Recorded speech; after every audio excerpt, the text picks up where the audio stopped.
honourable ministers and guests, it's my great pleasure and honour to host the second panel for this morning. So much of the of Innovation Africa here is discussing ICT for education.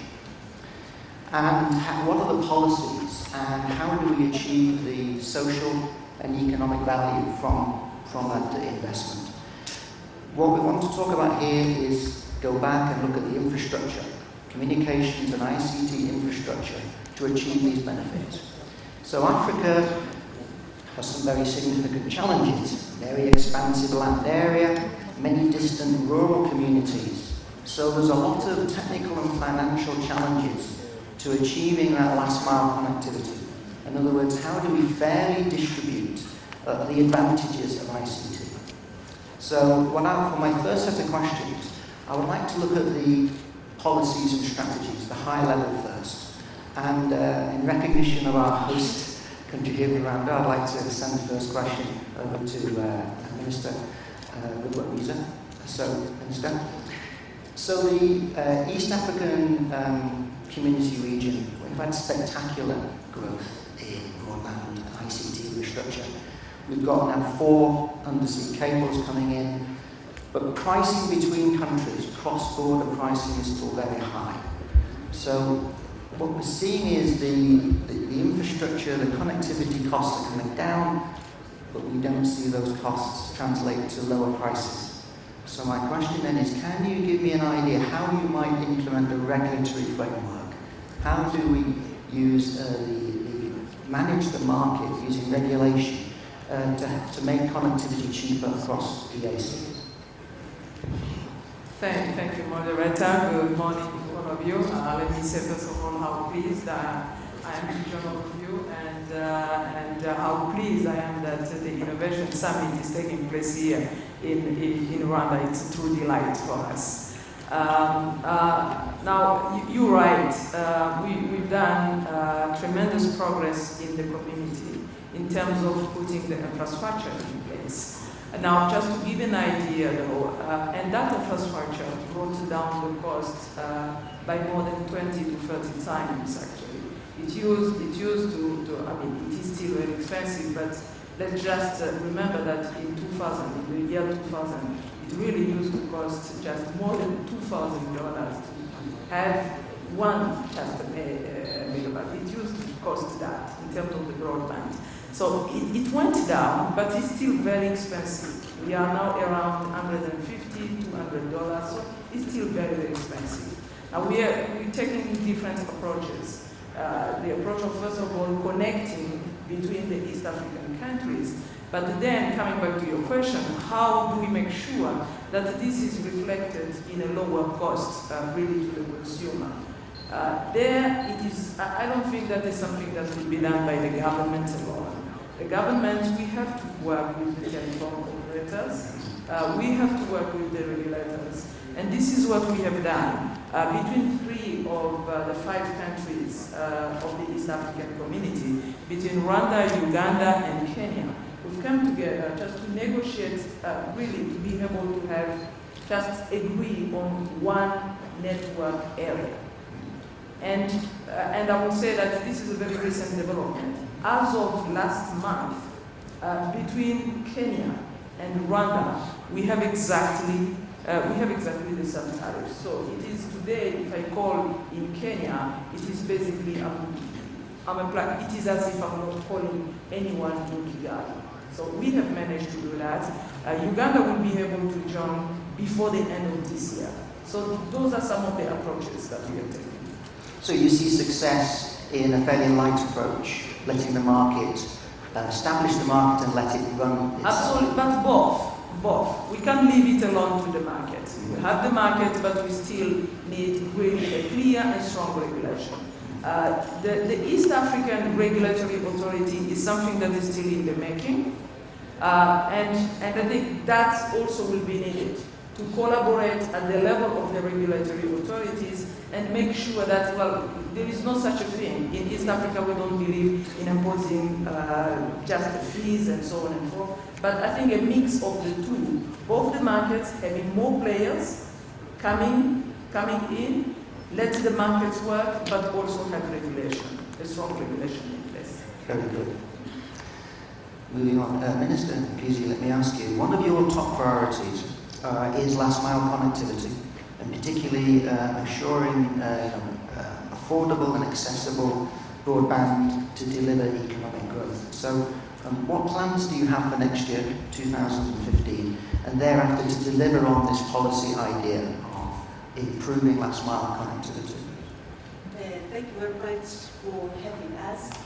In South Africa, we have just adopted a new policy as of last year, the broadband policy, which we felt is important to consolidate all our initiatives in terms of thank you very much for having us during this high-level debate initiated by AfricanBrains. We have been a regular participant because we find it extremely beneficial to share ideas with other sister countries. We have really adopted comprehensive policies, the South Africa Connect, the broadband policy, which we felt they are critical so as to ensure that we consolidate and integrate and coordinate all our efforts towards achieving the society, the information society that is desired in terms of our long-term goals.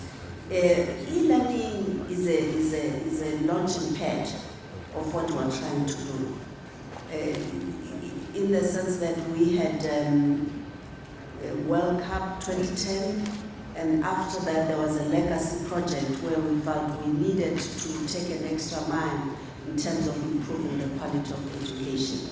So in partnership with the private sector, we're making huge investments in ensuring that we create special laboratories within a school situation, not only for children, but also for educators as well.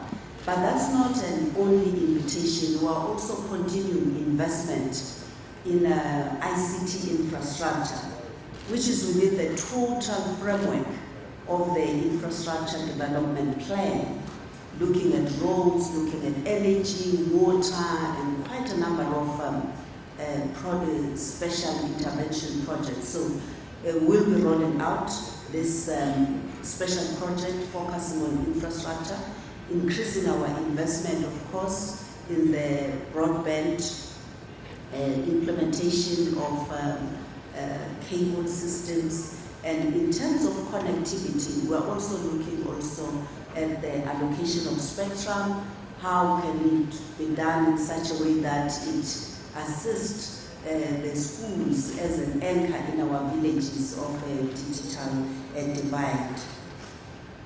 But also it's important to mention that we have the National Development Plan, which takes a long-term view. So whatever we do is linked to that, to say 2030, where should our youth be? Skilled, competent in critical skills, and active players in the ICTs. We have also special economic zones, where again we link it with our total industrial development policies to say we should be manufacturing. Some of the things we have realized is that as long as we are consumers of all these gadgets, the costs to communicate are not likely to come down. So we've dedicated 2 of the 9 industrial development zones to ICTs, which in a way also allow for innovation, for young people to partner with OEMs who get specialization and to begin to strengthen the manufacturing of ICT equipment.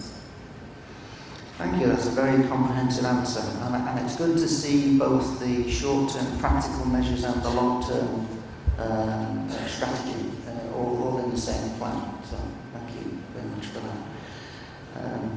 Mr. Mwimba, let me ask you, so you made a policy statement recently. You announced a nearly 40%, 37.5% increase in your budget 2014 versus this year. So a big increase in budget. Your ministry has many responsibilities. So can you tell us how this extra budget, how is it going to be allocated to communications infrastructure? And what are your key ICT priorities, please?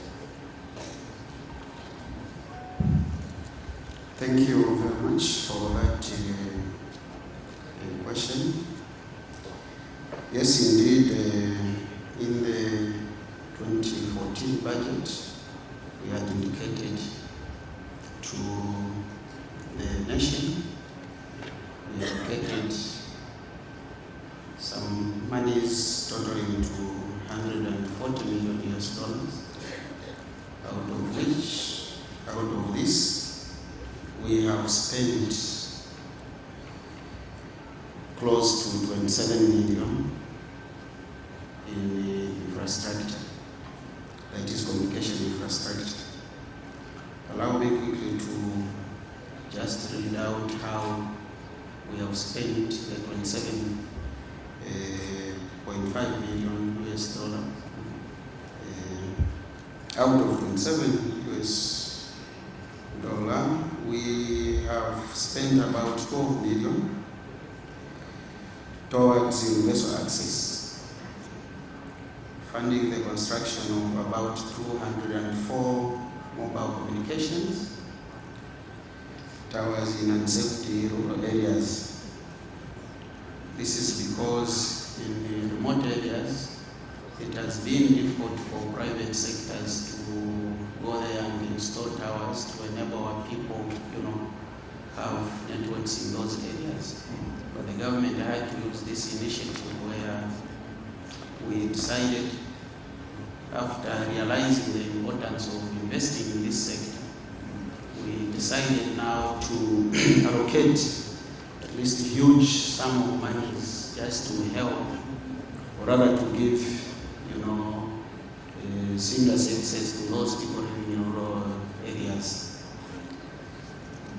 So 12 million went to the construction of 204 mobile towers, and this task still continues in that this came under phase 1, and we still have phase 2, which is commencing in 2015, and this will see the country actually constructing about 500 towers. That will mark the end of connecting the whole rural areas in Zambia by 2016. In B, we allocated out of 27, we also used 3.2 billion US dollar towards the government-wide area network under the e-government programs, where we saw about 20 ministries being connected in the capital city, Lusaka, interconnecting under phase 1 of the program. We also have $3 million US, which was used by ZESCO. ZESCO is just a power utility company. It's a state-owned electricity company for which this 3 million worked for fiber backbone expansion program, whereby about 46 out of the 76 marked districts have been connected to the fiber backbone. We also we spent about 2 million under Zamtel. Zamtel is just like another state-owned telecommunication company. It also used that much for fiber backbone expansion and last mile connectivity.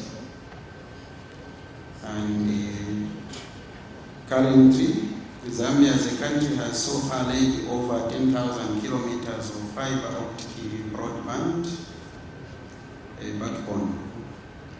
And lastly, which will total up the sum to 27.5 million US, we allocated, or rather we spent about 7.3 million was allocated for infrastructure under the Digital Terrestrial Television Migration Program. And this is actually under the Ministry of Information and Broadcasting. Basically, as a country, we have seen the importance of investing in this sector.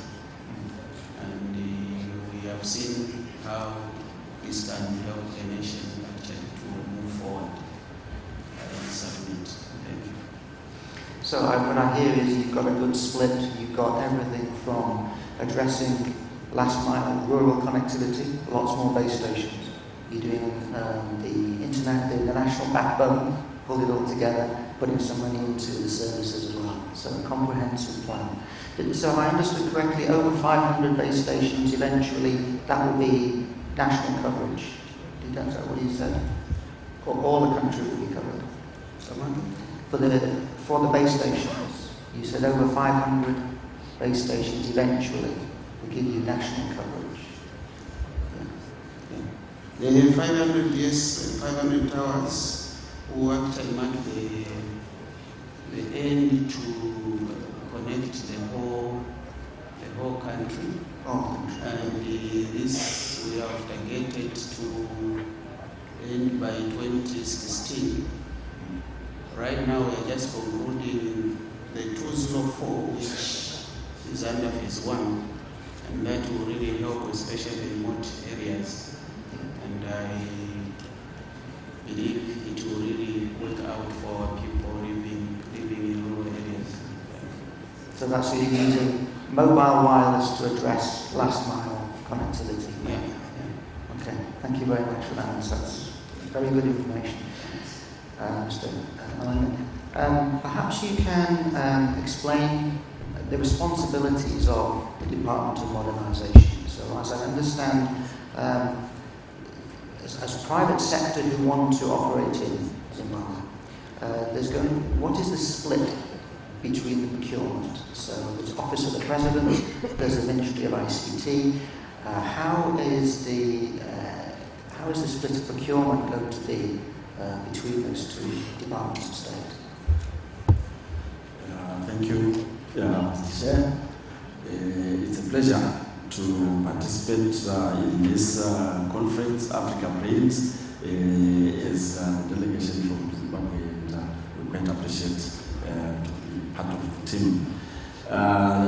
My department in the government of Zimbabwe is called the Modernisation Department. Modernization having been chosen deliberately, I can say, after a number of reviews which revealed that the public sector is not modernized in terms of how it does its business, and therefore it was very much necessary to have this modernization agenda driven from the center to make sure that the whole of the public sector reacts. You will find that if you go into a public sector office, whether it's a central ministry located in Harare, whether it's a local authority or a county in the district, you will find a lot of paper in terms of how work is administered. And this has brought about a lot of inefficiencies in the way the public sector does business. And once you get an inefficient public sector, to a large extent you are hindering the progress of private sector. You need an efficient public sector to make sure that the country develops and to assist the private sector to develop. And therefore, a government put this department in place to drive and make sure that the whole public sector is modernized. We are driving an e-government program which is pushing ICTs throughout the public sector. And through that, we are saying when we come to issues of procurement, those can largely be dealt through the Ministry of ICT, through the private sector. but the push is there from the center to make sure that things happen on the ground. The Ministry of ICT, on its own, knowing the dynamics of how the public sector operates, will not move as fast as it should be because of being at the same level of ministries. The Minister of ICT is the same as the Minister of Education, same with the Minister of Local Government. So who is supposed to push what? And the Office of the President Cabinet comes in this case to make sure that across the board everybody is complying and we can modernize the public sector, and issues of procurement are then dealt with as we move forward. Very good. So your ministry is driving the agenda. You have the authority from the Office of the President to make sure that happens. Perhaps you can just give me one quick example of what you're doing in the short term to modernise your public sector, the e-government. We have come up with a number of flagship projects for each ministry to modernize the way a particular ministry does its business. If it is the Ministry of Mines, the way it processes mining licenses and handles the public sector, and handles the public. If it is the Ministry of Local Government, the way it deals as a Minister of Local Government with the public. So you will find that the focus areas of each ministry, we have identified them and made sure that they have a flagship under the e-government program to enable the way they do their business in a way which is uniform and interoperable. So you're coordinating individual ministry plans to 20 Thank you very much for that. So I'd like to now direct my question to Mr. Craigie-Stevenson. So Vodacom, one of Africa's leading mobile operators, you have a subsidiary known as Vodacom Business Africa, which I'd like to talk about. You're offering ICT services, I believe, to about 23 countries across Africa. Can you just tell us a little bit more about what is these capabilities and how do you see the ICT services being delivered from VBA? Thank you, Mr. Chair. It's also a great pleasure for private sector to be in a conference like this. So just to start with, Vodacom Business Africa is effectively the largest enterprise portion of the ICT subsidiary of the Vodacom Group. So effectively we offer connectivity services for multinational organizations across the whole of Africa. In our core product set, effectively starting at the access layer and connectivity layer, we look at servicing both the private and the public enterprises throughout the continent. Specifically looking at the connectivity needs and then obviously offering the over-the-top services, internet, aside from the internet, cloud, VPN, machine-to-machine, MPLS services, and then moving into the unified communication space as well. That being the core delivery tools for us. So as alluded to earlier, some of the bigger challenges we've had, if you could imagine, a lot of the African continent has been surrounded by marine cables, and marine cables have come in over multiple landing stations. Now the big challenge is to take the fiber connectivity through the whole of Africa to give the last mile solutions. From a private sector perspective, no one entity can be everything to everybody. So in terms of having a look at how you develop policies across Africa, it's going to be a requirement that they enable collaboration within the private sector to facilitate the speed with which we can get product out there and that we can enable ICT to deliver on the objectives that are required across the continent. But that's probably still going to be a little bit of a challenge going forward. In terms of pricing, I think there's been a lot of,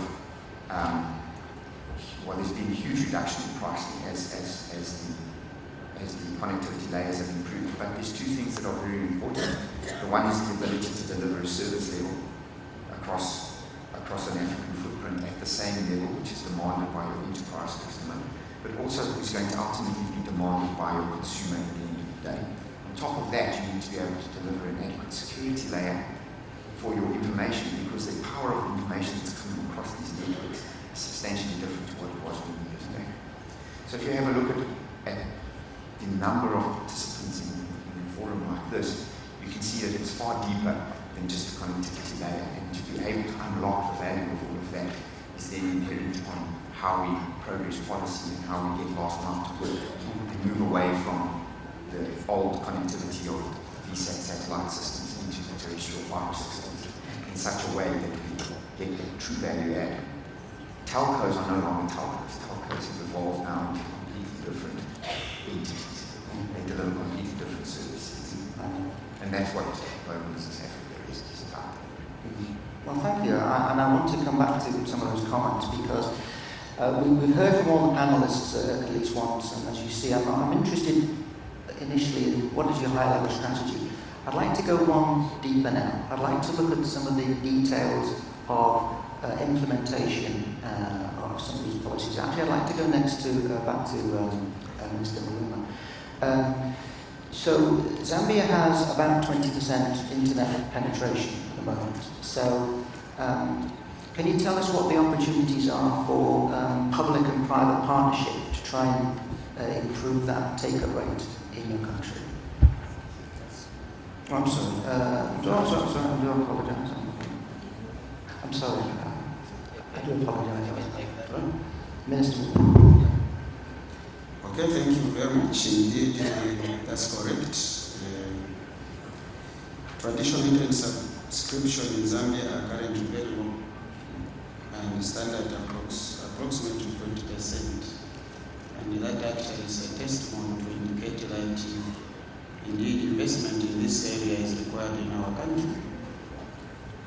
However, with the emergence of mobile internet and other e-government programs, the potential for internet growth in the country has become high and investment opportunities immense.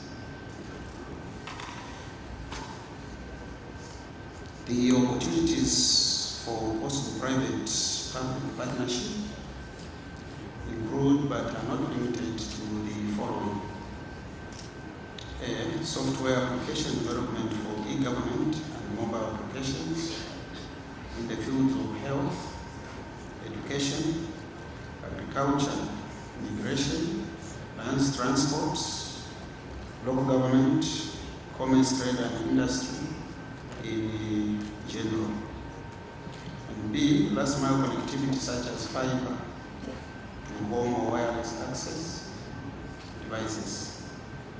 C, internet service provision such as hotspots in public places.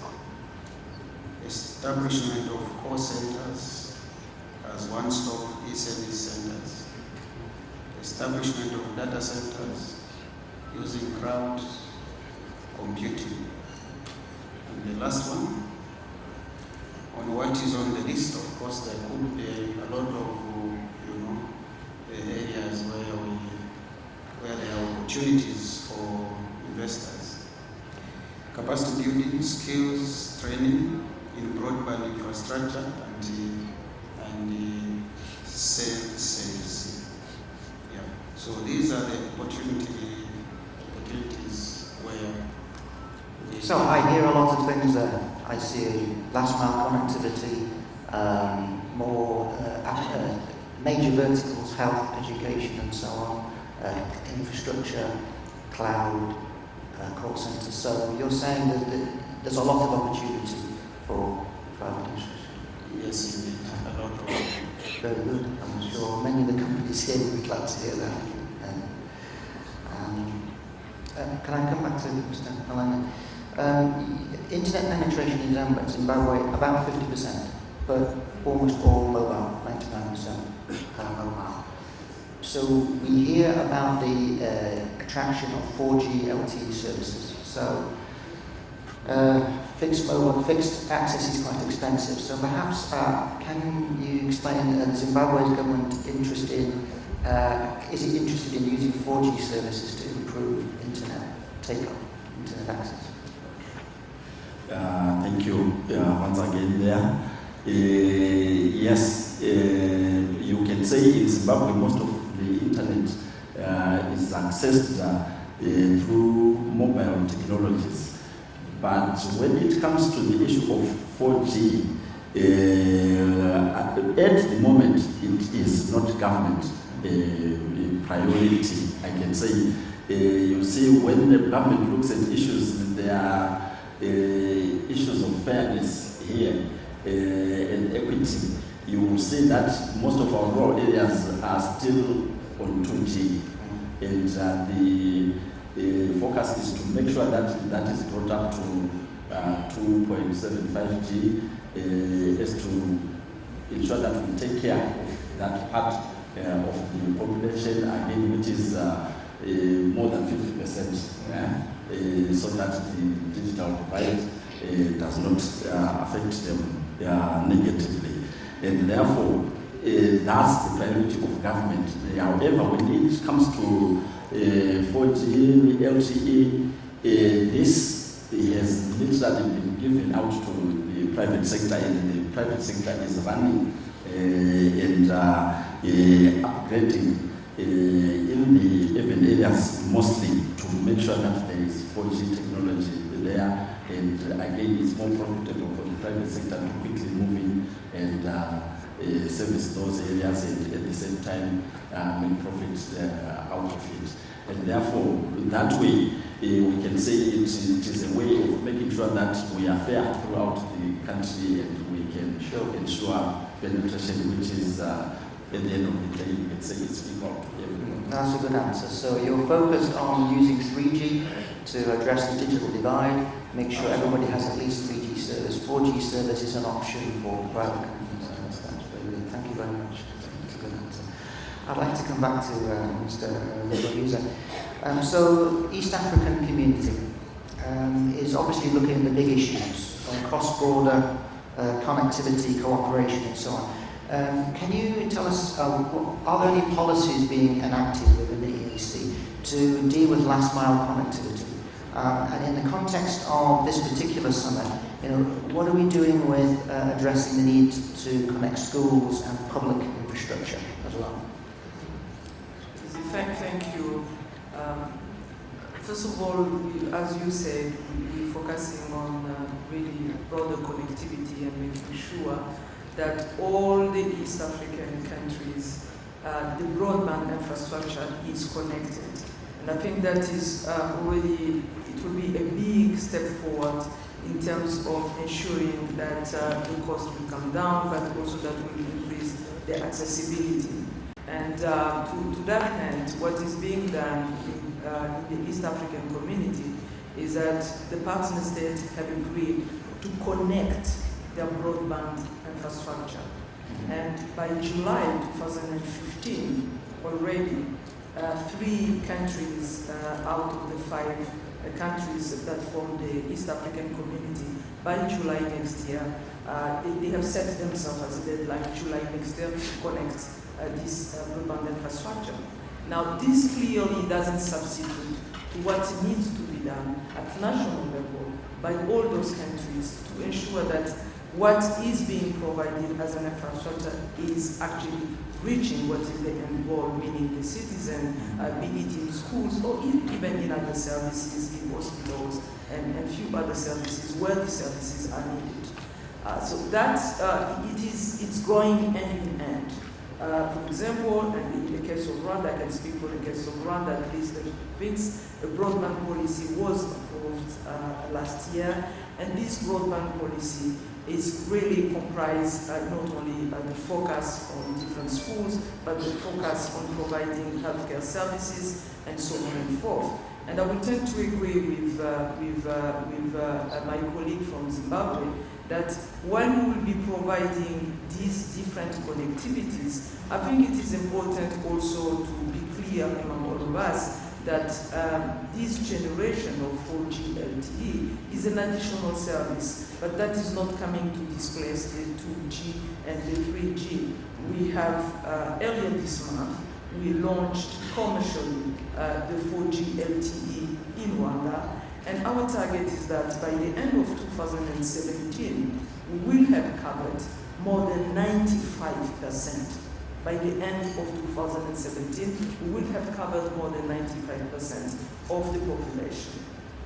Now, obviously, with this, we'll have, and what we have, the fiber optic that is being, we have the infrastructure in place. We have today a fiber optic that really covers the entire territory. All the districts of the country are connected to the fiber optic, and we're putting in place, coming to your point regarding schools in particular, we're entering into partnership with a few companies, private companies, to have in place what we call these smart schools. So we're already putting in place, building on the infrastructure that has been in place. So in short, I think it has to be, we have to look at it at different levels. The infrastructure is an absolute must, making sure that that infrastructure is connected between the East African countries is really bringing down, it's not only increasing the accessibility, but it's bringing down the cost. And in the big infrastructure projects that we are now building, those have to do with the railway and so on and forth, we are ensuring that along this big infrastructure project, that we will actually have the broadband infrastructure as well. So that's the way it is being approached. Again, to say that the EAC doesn't supersede on the policies at national level. We just want to make sure that those policies are being harmonized and that we maximize the infrastructure that we have invested in different countries by putting the connectivity there and making it effective.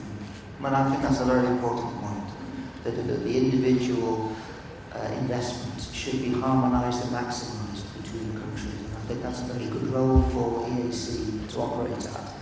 So that's very good to hear.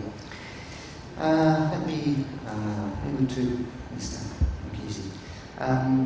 One of the big challenges in South Africa is connectivity in rural areas.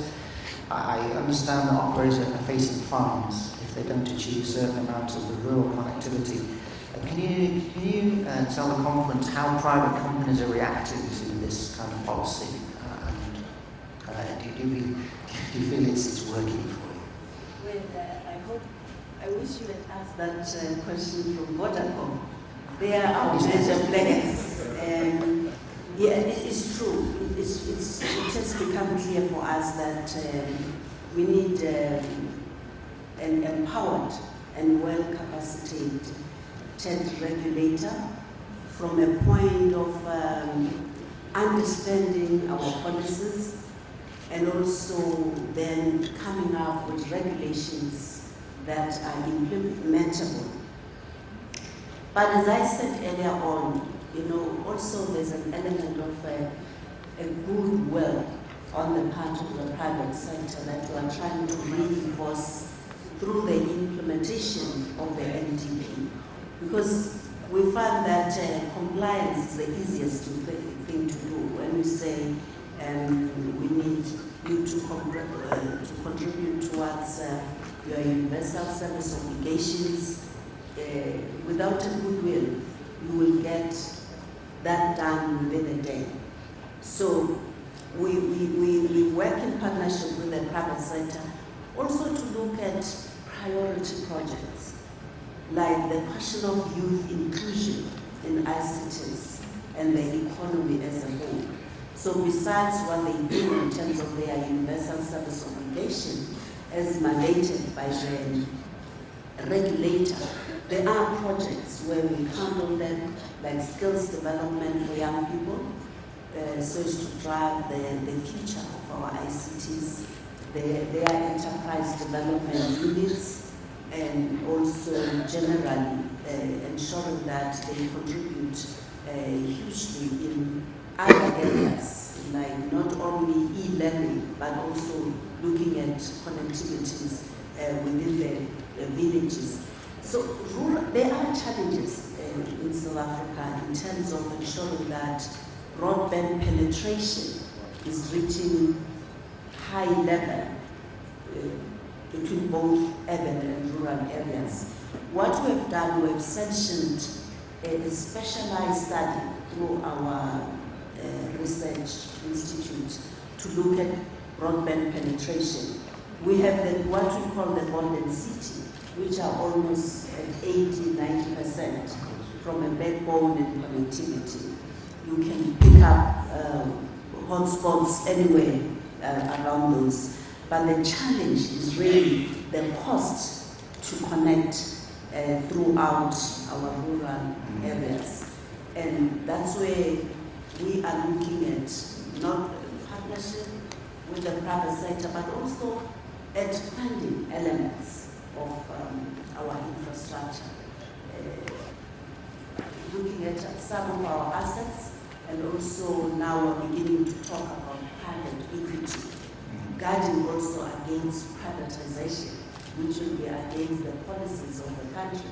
So those are our priorities at the moment to improve penetration in rural areas. But of course, when it comes to schools, as part of universal service obligations, the private sector have moved on and looked at technologies that they can immediately introduce to our schools so that schools don't have to wait for us to run out the broadband into those areas. Thank you, and I like that answer a lot. Because what I think you will see across this panel is we're facing a challenge of connectivity now, but we can already see what the next stage is going to be. That it's going to be the take up the services, the skills to use that network. So it's interesting to see that you're both talking about the challenge today, last mile connectivity. We already see how that might change in the near future with a more private view, and at the same breath talking about the services and infrastructure to deliver everything.